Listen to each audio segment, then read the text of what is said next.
¿Qué pasa, YouTube? 6fthax here. After you guys today, game 5 of the best of 7 series with my boy Harris is awesome. Of course, if you guys do enjoy the video, make sure to hammer that like button down below and let me know what you guys have been thinking of the series so far. I am one victory away from putting Harris away, so every match from here on out to game 7 potentially, it's do or die for Harris. So I'm pretty excited. He's nervous, I'm nervous. Let me know what you guys have thought about the series so far. Now, if you can't tell by the teams, this is actually an RU battle because we've already done every other tier. So we're gonna do RU, and then if there's another game, we're gonna do UU, and then if there's a game 7, I think we're gonna do OU for that one. And I may live record the 7 battle if we get to that point. So we'll see how things go. But yeah, looking at team preview, Harris has a pretty terrifying dragon core between potential banded Tyrantrum and Specs Dragology, so I really have to watch out for those two.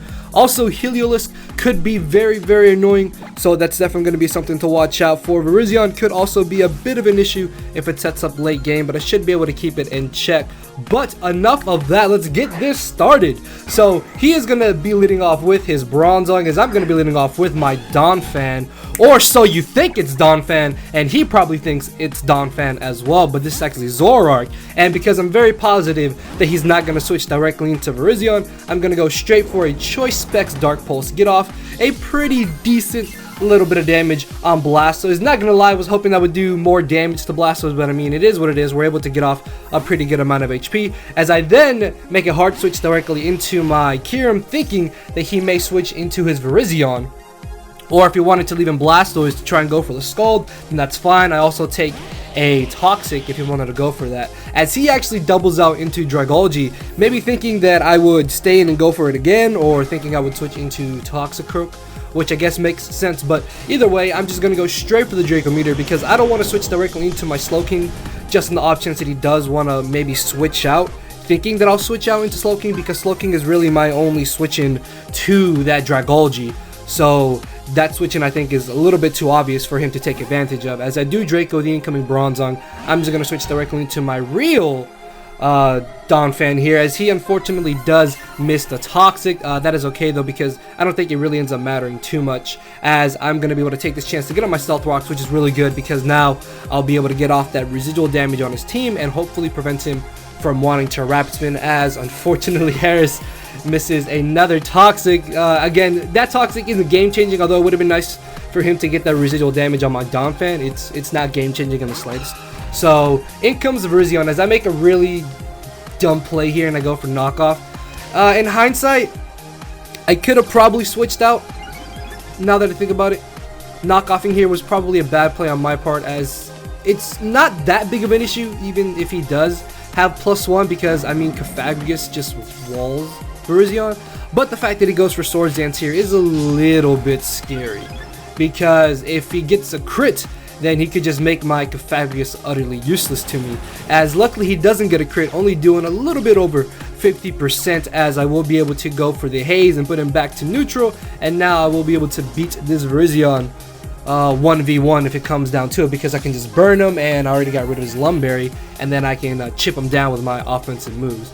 So I'm in a pretty okay spot here. I can definitely just go straight for the Will-O-Wisp. Anything that he switches in will indeed get burned, as in comes the Dragology. I do get a little bit unfortunate and miss the Will-O-Wisp, but he did miss 2 Toxic, so I guess it's kind of justified there. Now, as I mentioned earlier, my only real switch into this Dragology is my Slowking, so I do unfortunately have to switch directly into that to take a potential Choice Specs Modest Adaptability Draco Meteor, but he pulls out the Z move. I've never seen Devastating Dragology, and I thought this was actually really cool, because I personally love the animation for Devastating Drake. I think this is probably one of the best Z move animations because it looks so awesome. And I knew I could live, because I mean, I'm an Assault Vest Slowking that's living any special attack, but I knew it would do a lot of damage, so I'm gonna be forced to switch out here as I switch into my Toxicroak. He does unfortunately miss the Draco Meteor, but I don't know, that miss was a little bit helpful, I guess, because I was able to hit the Sucker Punch. But if I had hit the Will-O-Wisp, then that little bit of chip damage makes up for him missing Draco Meteor here, because I still would have got off that chip damage with the Will-O-Wisp burn instead of having to Sucker Punch him here, as he knocked me out with the Draco if he had hit and I had hit the Will-O-Wisp. So I think that kind of evens out there, as I bring in my, what I was hoping he would think is Kyurem so he could switch out, but he ends up staying in here, and unfortunately I do not quite knock him out, as he's going to be able to finish me off with the Draco, except for the fact that I live, which is really awesome. Actually, I was really surprised that I lived myself, because I thought that he was going to knock me out. Yes, he is on -2, but then again, Dragalge does hit extremely hard. So thinking that maybe he would try and switch into his Virizion here, I actually switched into my Zoroark. I guess in hindsight, that was a bit of a bad play on my part, because my thought was, if he brings the Virizion here, I can then just switch back into Cofagrigus, and then I get Regenerator HP on my Slowking. Unfortunately though, that sequence of plays didn't work out for me, because he ended up going for Lair T-Spikes, which is really annoying. And then he brings in his second scary dragon, and I actually really like Shiny not Shiny Cofagrigus. I do like Shiny Cofagrigus actually, but I like Shiny Tyrantrum too. I really like the shade of blue. So I'm gonna bring in my Donphan here, basically as Death Fodder, and this is where him missing those Toxics literally doesn't matter, because he still would have 2 KO'd me with this possible Choice Banded Outrage anyways. And if he gets a 3-turn Outrage, that's actually going to be really good for me, because this means I can then bring something in to potentially revenge kill him, getting rid of his second scary dragon and putting me in a bit of a better scenario in this match. So I do go ahead and bring in my Kyurem, as luckily he does get the 3-turn Outrage, and because I am Scarfed, even if he himself is Scarfed, I will definitely outspeed him here and easily nuke him with the Ice Beam or the Dragon Pulse. And I went for Dragon Pulse just because this could potentially bait in Virizion. Not to mention that it makes it more likely for him to bring in Bronzong. Then that way I can bring in my Slowking against the Bronzong, most likely, depending on what I'm feeling like doing. So we do knock out the Tyrantrum, as in comes the Bronzong, and I'm gonna go ahead and switch on out here into my Zoroark, hoping that he would just try and get up Stealth Rocks, or maybe try and go for a Toxic. I don't really agree with him Iron Heading.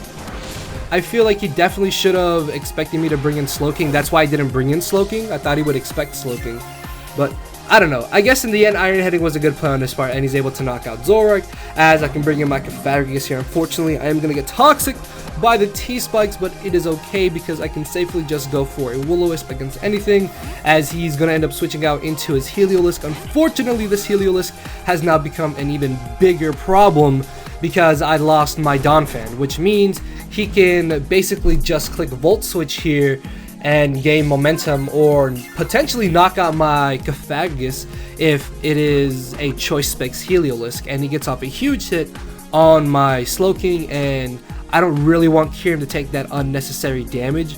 So he is just going to end up going for the Thunderbolt here, cleanly knocking me out, except for the fact that I live, which tells me he is actually Scarfed instead of Spexed, which is still a problem, because Scarfed outspeeds my Scarfed Kyurem, so that's really bad. I guess the bright side is that he can't do as much damage, so I end up making a bit of a bad play here, I think, and I stay in. I could have probably switched into Kyurem, and then maybe tried to pull a double switch back into Cofagrigus or Slowking, expecting him to bring in either Bronzong or Blastoise, and I can Psychic Blastoise and I can Fire Blast Bronzong, and I'm not really too bothered by the toxic damage. I don't know. I feel like sacking off Cofagrigus there was definitely not my better play. Like, if I had switched into Kyurem, I could have maybe made it to where I had a chance, or a better chance, to win. Although I still maybe have a chance. I'm not really in the good spot though.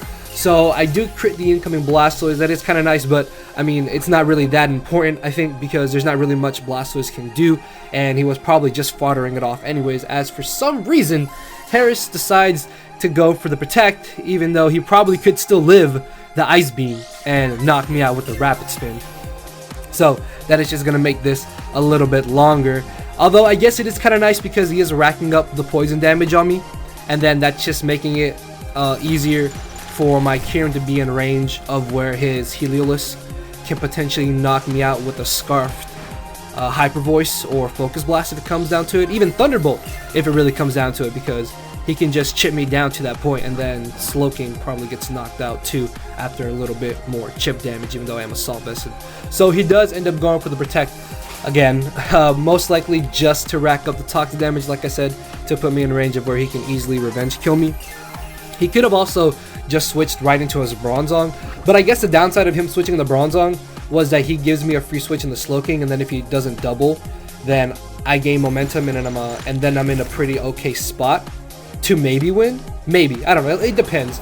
It really depends. I probably still had a chance at this point, but it would have required a lot of good switches on my part, and for Harris to mess up somewhere along the lines. So in comes his Scarfed Heliolisk, which of course outspeeds my Scarfed Kyurem, unfortunately.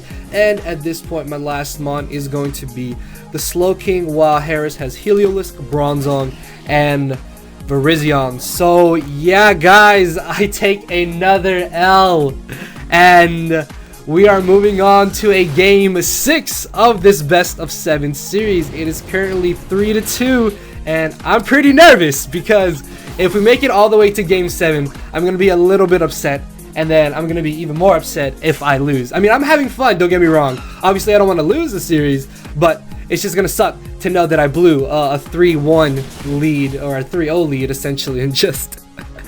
Hey, apparently there's something behind 3-1 leads, and I don't know, I feel like I'm feeling it, man. I'm hoping not to lose if we go to a game 7, but I'm definitely looking to win game 6. So let me know what you guys thought about the series so far. Make sure to hammer that like button down below and to check out the 2 videos on the end screen. With all that being said, guys, I will see you tomorrow. Thank you for watching. Later, everybody. Cause my brain and heart are both tied in the knot, and this hinders me from crying a lot. This causing me to show no emotion, but when I said I cared, I wasn't joking. But I guess it's too late for me to become broken. For now, I'm living with no more pain, tears, or hoping. I'm just coasting. Yeah, I said I'm coasting. No more pain, tears, and hoping. For real.